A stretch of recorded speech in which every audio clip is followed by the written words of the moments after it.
தளபதி தொண்டர்கள் ஒன்று சொல்கிறேன் கேட்டுங்க. ரீசெண்டாக கூட ஒரு வீடியோ பார்த்துருந்தேன். அதாவது இந்த ரோஸ்ட் பிரதர்ஸ் சொல்லுவாங்கள்ல, அவர்கள் வந்து தளபதி பற்றி நிறைய திட்டுறாங்க அப்படின்றதுக்காக வந்து ஒரு மீட்டிங்கில் அவங்க 2 பேரையும் வந்து ஒரு பொறுப்பில் இருக்கக்கூடிய தாவேக்காளர்கள் ஒரு பொறுப்பில் இருக்கக்கூடிய வந்து அவர் கோவத்தில் பேசி, அவர் மேலேயுமே ஒரு சட்ட சிக்கல் வந்து ஒரு கேஸ் போட்டிருக்காங்கன்னு சொன்னாங்க. கேள்விப்பட்டேன். 2வது இப்போ ரீசெண்டாக வந்து அதே அவங்க 2 பேர் வந்து அந்த ரோஸ் பிரதரில் ஒரு ஆள் வந்து ஏதோ ஒரு படம் பார்க்க வந்திருக்காரு. அங்கே 4, 5 தாவேக்கா தொண்டர்கள் வந்து அவர்கிட்ட வாக்குவாதத்தில் ஈடுபட்டிருக்காங்க.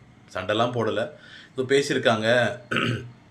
ஆனால் வந்து உடனே அவர் போலீஸ் கம்ப்ளைண்ட் கொடுத்து அவங்க 4 பேர் மேலே கேஸ் போட்டிருக்காங்க. நான் ஏன் இதை சொல்ல வரேன்னா, அதாவது உங்களோட கோபத்தை, உங்களோட ஆக்ரோஷத்தை, தளபதி மேலே இருக்க அன்பை எல்லாத்தையும் நீங்கள் எங்கே வெளிக்காட்டணும்? 2026 தேர்தலில் வெளிக்காட்டணும். அதை மட்டும் நீங்கள் ஃபோக்கஸ் பண்ணுங்கள். அவரை பற்றி பேச நினைக்கிறீங்களா? நீங்கள் ஒரு யூடியூப் சேனல் ஆரம்பித்து நல்லபடியாக விஜய் பற்றி அவர் என்ன நல்ல விஷயங்கள் கொண்டு வந்திருக்காரு, அவர் மேலே இருக்க அன்பு, அவர் வெற்றி பெற என்ன நல்லது பண்ணுறதை பேசுங்க. அப்படி நம்மளால் யூடியூப் சேனல் க்ரியேட் பண்ண முடியலையா? ஏற்கனவே யூடியூப் சேனலில் பேசியிருக்காங்க, நல்லபடியாக பேசுகிறாங்களா? அவங்களோட வீடியோவை பார்த்து அதை லைக் பண்ணி மற்றவங்களுக்கு ஃபார்வர்ட் பண்ணி சப்ஸ்கிரைப் பண்ணி சப்போர்ட் பண்ணுங்கள். தேவையில்லாமல் உங்களோட எனர்ஜியை, உங்களோட சக்தியை இவங்ககிட்ட வாக்குவாதத்தில் ஈடுபடுறது செய்யாதீங்க. உங்களோட கோபத்தை எல்லாம் 2026 தேர்தலில் காட்டுங்க. இதை பற்றி புதுசாக சப்ஸ்கிரைப் பண்ணுங்கள், மற்றவங்களுக்கு ஷேர் பண்ணுங்கள். Thank you so much. தாவேக்கா வெல்லும்.